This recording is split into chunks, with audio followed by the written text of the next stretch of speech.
ඔන්න ඉතින් යාළුවෝ අපි ආවා හරයකට ඇවිල්ලා මේ වාණ්ඩ දේශීය දේවල් සේරම අපිට අවශ්‍ය කරන මුං කව්පි ඔක්කොම දේශීය දේවල් තියෙන්නේ.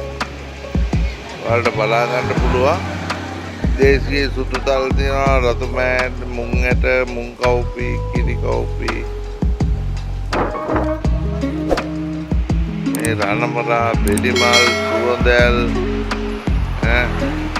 වෙනිවැල් ගැට මේ සේරම දේශීය දේවල්.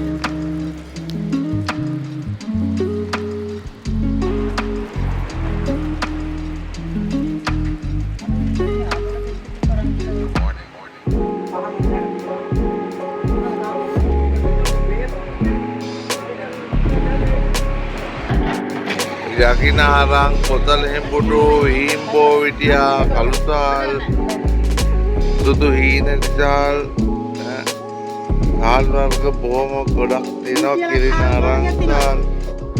යාළුවනේ ඉතින් අපි මේ දේවල් ඕගොල්ලන්ට පෙන්වන්න තරම් ආවේ. ඉතින් මේ බොහොම වටිනා දේවල් ටිකක් අපිට හම්බුනේ. ඉතින් ඒකින්ද ඕගොල්ලන්ට මේ ටික පෙන්වන්න නැතුව මේ ඉඳ බැරි වුණා මට. ඉතින් ඒ නිසා මම මේක වීඩියෝ කරගත්තා.